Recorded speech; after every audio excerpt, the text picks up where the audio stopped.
My name is Leah, and this year I turned 36. On a hot summer day, with the sound of cicadas in the air, I was called to the president's office. President, what is it? I asked. She was fanning herself, looking bothered by the heat. Without turning to look at me, she said bluntly, I've decided to hand the company over to your sister. You're fired as of today. The sunlight streaming through the window was so bright that, for a moment, I couldn't tell if this was real. What? I think I let out a stupid-sounding voice. My mom glanced at me with annoyance and said, Didn't you hear me? You're fired. We don't need you here anymore. Move out by the end of this month. She snapped her fan shut, looked back down at her papers, and acted like the conversation was over. I stood there in silence, the sound of cicadas buzzing in the room. Slowly, her words sank in. Are you still here? Get back to work, she scolded. I muttered, if you'll excuse me, backed out of the office, closed the door, and stepped into the hallway. Our company was small, just a 3-story building with about 20 employees. We did demolition work, and it was a family business. My mom was the president. My aunt and her husband were the vice presidents, and my mom's cousin and their spouse were the managing directors. Almost all the power was in my mom's hands. After high school, I worked at an accounting firm. But when I was 26, my mom told me our company didn't have an accountant. Are you going to abandon your family in trouble? You be the last to suffer, she said, basically forcing me to join the company. Once I was there, I wasn't just doing accounting. My mom dumped everything on me, clerical work, random tasks, even sales calls when we were shorthanded. I ended up doing a little bit of everything for the company. I worked hard every day from morning to night, trying not to cause trouble for anyone.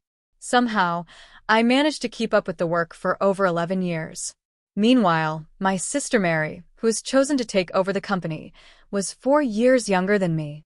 She's 33 now and has only been with the company for 3 years. Before joining us, Mary would often complain and quit jobs, saying, This just isn't for me. When she turned 31 and jobs became harder to find, she said, I can't work for such low pay, and stayed home doing nothing, not even looking for a job. That's when my mom said, There's a perfect job for you, Mary, and welcomed her as a managing director at our company. I've been with the company for 11 years, but I'm still just a regular employee. The way my mom treats me and Mary so differently surprised everyone, but I wasn't shocked. I always knew my mom favored Mary, even when we were kids. For the beautiful Mary, my mom would buy her all kinds of clothes and toys, saying, You're so adorable, Mary. This outfit looks perfect on you. But for me, since I wasn't as cute, she'd say, This is good enough for you, and give me hand-me-downs from cousins or neighbors. As a child, I didn't understand why I was treated this way. I just wanted my mom's attention, so I worked hard, helped out, and studied a lot. Even when I got straight A's, my mom barely glanced at my report card before stamping it. I even thought about getting plastic surgery, thinking if being beautiful is the only way to be loved, maybe I should change myself. When I was in high school, my aunt explained why my mom treated me this way. I had been told my father passed away, but the truth was he ran off with a woman from the company the year Mary was born. This woman was older than my mom and not very pretty. In fact, my aunt said she looked a lot like me. My aunt explained, Your mom has a lot of pride. She couldn't forgive that her husband left her for a woman who looked worse and was older. It probably reminds her of her own pain. By the way, my aunt is my mom's sister, and she looks like me, not too pretty, but not ugly either. She wasn't very kind to me either, but she was good at her job and got by using her charm. After my father left, my mom took over the company when she was 33, after my grandfather passed away. She used her beauty to bring in clients and grow the business. The growing need for demolition also helped the company succeed. Even my aunt, her husband, and other relatives respected my mom for her hard work. Lately, with the rising costs of waste disposal and transportation, it's been hard to balance the demolition fees with our actual expenses. This is a common problem in the industry, and our company's performance has been getting worse. Honestly, making payroll each month has been a struggle. When Mary started working at the company, I worried about how we would pay her salary. Then my mom said, I'll cut your salary to pay for hers. Since we're family, it's only natural. I tried to explain that even cutting my salary wouldn't cover a managing director's pay, but she snapped back, "It's your job as a veteran to figure it out. Just do it." Hesitantly, I suggested, "Shouldn't Mary start as a regular employee first?" My mom glared at me and said sharply, "Who do you think you're talking to? That's not your place to decide." At that time, we all lived in the same house. I paid $2,000 every month, but Mary didn't contribute anything. Even after she started working at the company, she didn't help out financially at home. Growing up, I had always taken care of household chores because my mom was busy. It felt natural to take on those responsibilities, but Mary acted like it was normal for her to do nothing. "Sis, isn't dinner ready yet?" she would ask. Even when I was working late, Mary would call to hurry me. "Hey, I'm at work. Can't you make something yourself?" I'd say. She'd reply, "What should I make? The kitchen is your domain, right? I don't want to mess it up and get scolded. Remember the last time you got mad at me?" She would bring up some long-forgotten incident, using it as an excuse not to cook. So I would rush home, cook dinner, and then head back to the office to finish my work. Mary didn't clean or put things back in their place either. If I pointed it out, she'd hold a grudge or use it as another excuse to avoid helping. Lately, my mom has been taking Mary out on more business trips, so I haven't needed to cook as much. But these outings have added to our expenses, putting more strain on us. This year, my mom turned 64. She's been complaining more about body aches and how drinking too much is taking a toll on her health. I was called into the president's office and told, "I'm handing the company over to Mary, so you, the ugly duckling, are fired as of today." Given how my mom had treated me in the past, it wasn't surprising that she'd choose Mary to take over the company. Thinking about it, Mary is now 33, the same age my mom was when she became president. Maybe my mom believed Mary could use her looks to attract clients, just like she had. Still, being fired because of my appearance was something I couldn't accept. Even if they gave my salary to Mary, I didn't see how it would make a real difference. When I talked about this with my aunt, she said she had already heard that Mary would become president, but the news of me being fired was new to her. After thinking for a moment, my aunt said, "I'm not entirely sure, but it seems Mary doesn't like it when people say, 'Don't worry, we'll ask Leah,' whenever she wants to do something. Maybe that's part of it. But that's because people stopped asking Mary for help because her work was so sloppy, right?" I said. It was true. Mary often missed deadlines, messed up phone calls, and her work was full of typos. Despite her past job experience, she had relied on her looks, and men around her often covered for her mistakes. As a result, she never really noticed her lack of skills. My aunt nodded in agreement. "That's true, but she probably thinks you're in her way," my aunt said. She sighed deeply and added, "Oh dear, I can't believe your mother is firing you. This will hurt the company." But even though my aunt seemed to understand, she wasn't the type to stand up to my mom. I felt disgusted to be related to my mom, my sister, and even my unreliable aunt. "So both Mom and Mary dislike me," I said, feeling defeated. My aunt hesitated before replying, "Well, yes. Your mom is harsh, but maybe you'd be better off working somewhere else. You're too capable to stay here." There was a small hint of kindness in her eyes as she suggested I leave the company. Standing there in the red glow of the summer sunset, I stared at the horizon, watching the heat waves rise in the distance. Maybe it's time to let go. A sense of freedom began to fill my chest. I turned to my aunt and smiled calmly for the first time since joining the company. She looked surprised but gave me a sad smile in return. For the rest of the month, I stayed busy preparing handover documents and organizing things so that anyone could understand them.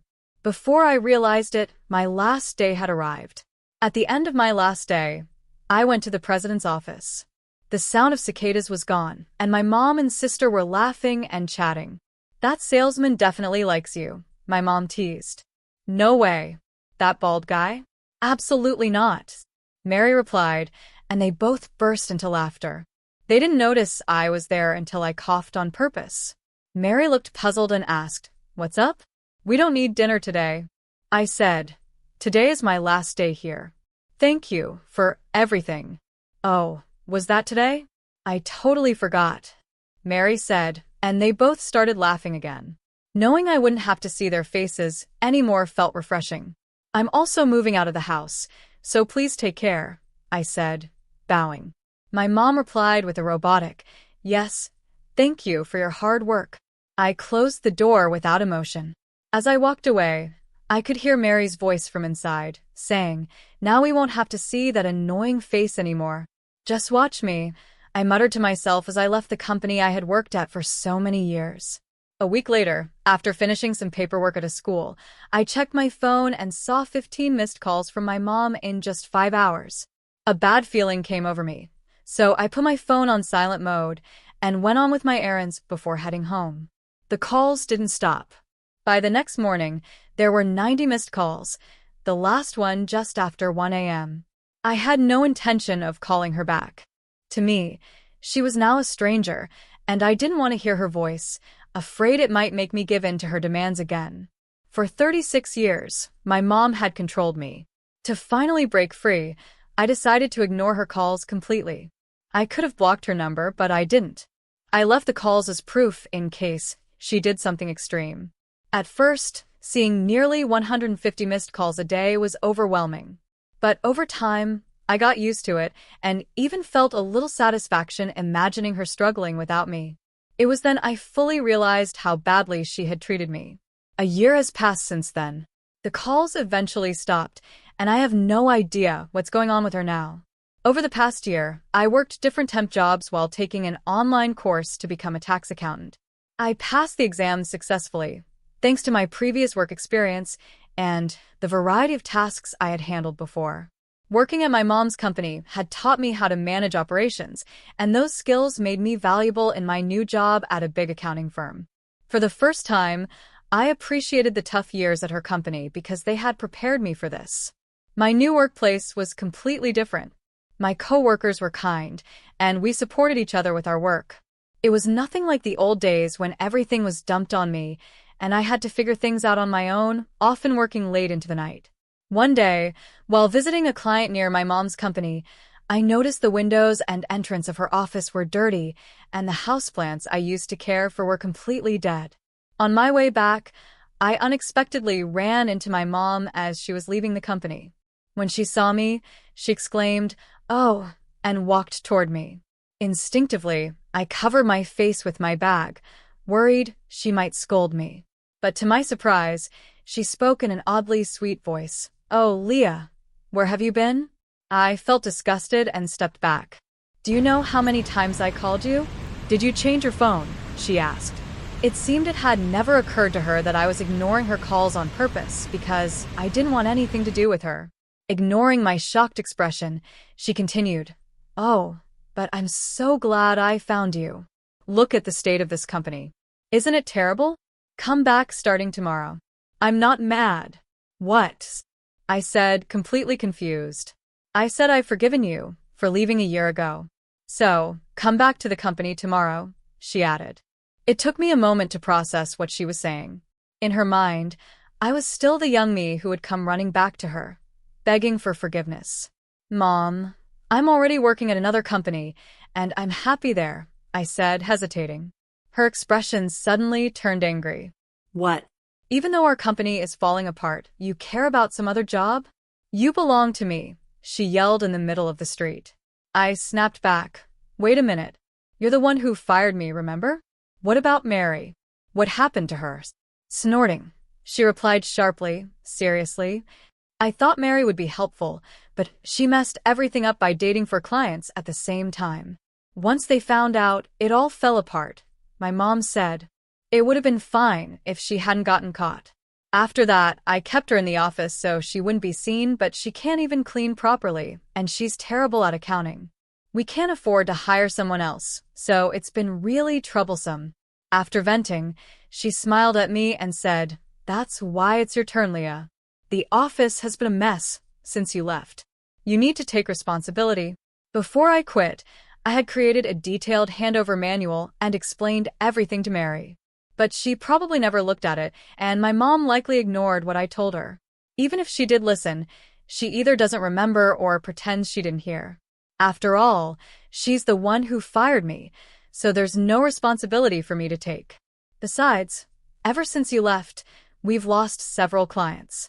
Don't you think that's strange? She added. They said they couldn't trust us anymore because you were gone. That's why I want you back. I had worked at the company for many years and knew several clients personally. Even though my mom constantly insulted my appearance, there were people who valued my skills. When I resigned, I called to thank the clients who had supported me. Some of them asked why I was leaving, and I decided to tell them the truth. It was my last chance. After hearing how I was fired, some of those clients decided to stop doing business with my mom's company. It made sense. My mom's way of handling things was always the same. She pushed through by force, blamed others when things went wrong, and left the cleanup for someone else. That was how the company had always operated. I bit my lip, thinking of my new coworkers. They were kind and professional, showing me what a healthy work environment was supposed to be like. Compared to that, my mom's company felt like a completely different world, a toxic one. I reminded myself not to give in to her pressure again. Responsibility or not, you're the one who fired me, Mom, I said firmly. Sensing the change in my tone, my mom looked briefly surprised. I continued, and wasn't the reason you fired me because you thought I was unattractive? I knew it. Our argument had drawn a crowd, and people were clearly curious about what was happening. My mom, noticing the stares from everyone around her, hesitated and said, "Did I really say that? Maybe you misheard me." "No," I said firmly. "I heard you clearly. You said you were handing over the company to my beautiful sister and firing the ugly one. I can't understand how you could say that. I've worked hard for 11 years, but you decide to give the company to Mary, who's only been here for 4 years and barely does her job." As I spoke, murmurs spread through the crowd. Really? Did her own mother say that? That's insane. Are they really related? Some people even started recording, but I was too angry to care. My mom's face turned pale as the crowd's judgmental glances made her sweat. "Leah, you've misunderstood. Let's discuss this inside," she said nervously. Misunderstood? What's there to misunderstand? If you didn't say it, why not deny it clearly right now? I replied. She stayed silent, and the crowd started whispering again. Ah, she's quiet. Then it must be true. I can't believe it, people said in disbelief. Suddenly, my mom snapped. Enough. It's your fault for being ugly and gloomy, she shouted. Ugly people should just quietly obey the beautiful ones. That's all you're good for. Her harsh words shocked everyone. People quickly started filming her outburst.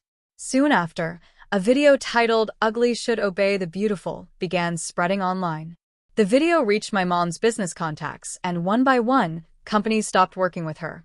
Over the next year, her business suffered as her words came back to haunt her. After I left, the company got into serious trouble. There were issues with illegal dumping and falsifying records, really big problems. As the video of my mom spread, clients started cutting ties one by one. In the end, the company went bankrupt. Without any income, my mom and Mary came to my apartment once, but I didn't open the door. Eventually, they moved into an old, rundown studio apartment that was over 46 years old and didn't even have a bath. They lived in fear of creditors while working part-time and temp jobs. Mary, still trying to use her looks to charm male coworkers, quickly became unpopular at every job. She had to keep changing jobs because no one liked her. As for my mom, the video of her outburst never disappeared from the internet. She was avoided by her coworkers and ended up working alone, quietly and in shame. Meanwhile, my life took a much better turn. At my new job, I met a boyfriend. He's not very handsome, but he's sincere and hardworking, and he appreciates how dedicated I am to my work. We're planning to get married soon. Now, I feel truly grateful that I've always taken my responsibilities seriously.